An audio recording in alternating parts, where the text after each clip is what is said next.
Buongiorno, buongiorno, chers amis, bonjour, et me voici très matinal en ce 12 mai, certes grisonnant, mais voilà, on fait avec, on compose, il y a toujours un avantage qui est de l'appui, on sort ses bottes, on sort son petit kawaii, à la façon d'Annie Boom, et voilà, hop, hop, hop, on chasse les pensées négatives. Regardez justement ce que je viens de tirer avec ce beau souffle de magie, l'humour. Riez de vous-même, ayez le cœur léger, ne laissez rien ni personne vous voler votre bonheur. Une carte encore tellement parlante, parce qu'on sait très bien que l'humour est un grand atout. Et qu'est-ce qu'elle nous dit, cette carte, les amis? Aujourd'hui, je me concentre sur la joie. Je vois maintenant les moments heureux qui parsèment ma vie et j'en suis reconnaissant. Je ne me plains pas. Au lieu de cela, je ris de la comédie de la vie et rien ne vient ternir mon bonheur. Je laisse l'humour remplir mon cœur d'arc-en-ciel, le plaisir remplir mon âme d'étoiles et je danse, même quand il pleut. Regardez les amis, c'est pas beau ça? Comme quoi tout a un lien et je dis ces cartes sont magiques. Rions du drame humain surtout. Et c'est vrai qu'au lieu de se nourrir de films, je sais pas moi, catastrophiques et de ce journal où franchement ça vaut pas la peine, il y a toujours des mauvaises nouvelles, bah abreuvons-nous de films comiques et d'humour et de chansons d'allegria. Les amis, allez, avec mon tarot, une petite carte du jour, ça vous dit? Allez, on y va de ce pas. J'espère que vous allez bien. Et que vous allez profiter de votre week-end. Je ne sais pas ce que vous allez faire. J'espère mettre à l'honneur votre maman. C'est important. On va voir si mes jumeaux vont pas oublier de m'appeler ou de m'envoyer un petit SMS en disant bonne fête, moudre. Et alors là, je les tue.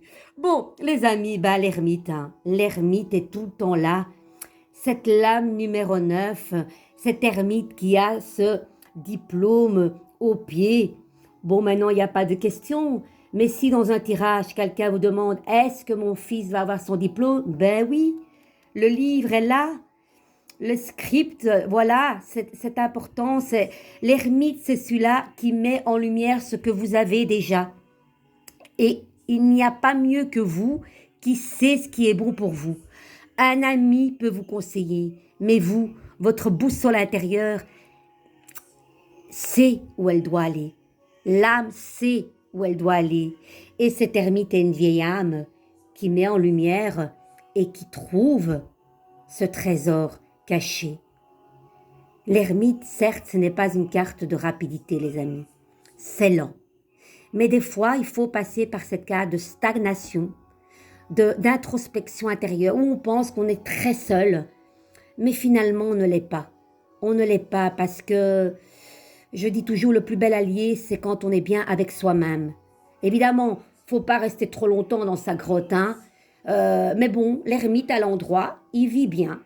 Il le vit bien, cette solitude, tandis que si vous la mettez à l'envers, c'est une crise émotionnelle, une crise existentielle.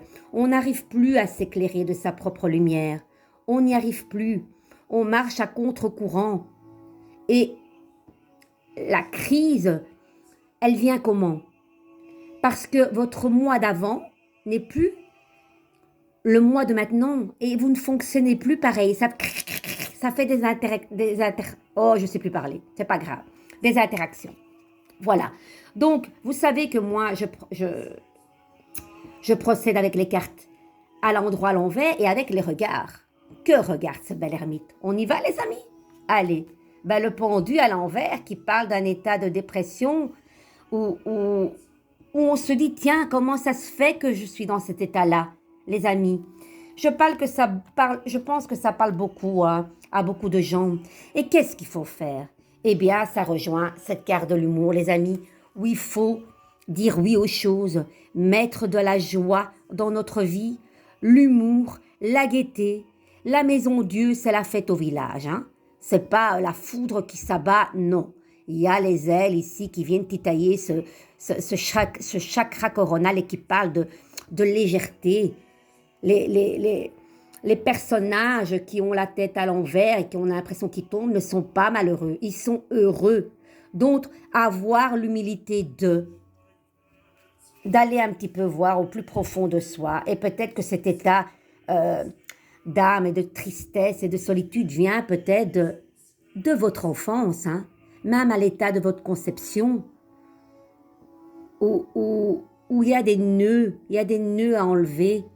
Mais qu'est-ce qui fait que on se reconstruit avec la maison Dieu et on dit oui au cadeau du ciel? Parce que la maison Dieu en solution, les amis, c'est la maison de Dieu, hein?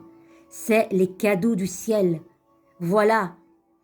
Certes, là, vous analysez encore cet état où on n'est pas tellement confortable parce que n'oubliez pas qu'elle est à l'envers.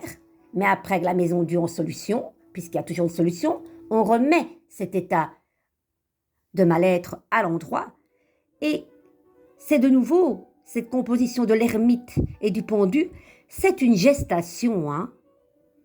Et alors 12 et 9, c'est 21. 2 et 1, c'est 3. Et c'est de nouveau cet état créatif qui se met en place où nos projets vont éclore. Pour le moment, on a l'impression que ça bloque. Mais pour le moment, ça doit stagner parce que ça doit être comme ça. Alors les amis, avec l'humour et la joie et de dire oui, avoir l'humilité de, bien rions du drame humain hein, et tout va bien. Dansons sous la pluie. Et faisons I'm singing in the wind, I'm singing in the wind. Et tout va bien, les amis. Et je vous souhaite une journée extraordinaire. Les amis, allez, mettons de la joie. Il n'y a que ça à faire. Oui, acceptons à des moments où on n'est pas bien. Il faut accepter ça, il ne faut pas renier nos sentiments. Mais il ne faut pas trop rester dans sa grotte. Et on s'amuse et on y va. On chante, on danse et hop, hop, hop. Je vous embrasse très fort. Prenez soin de vous et je vous dis à bientôt. Ciao, ciao.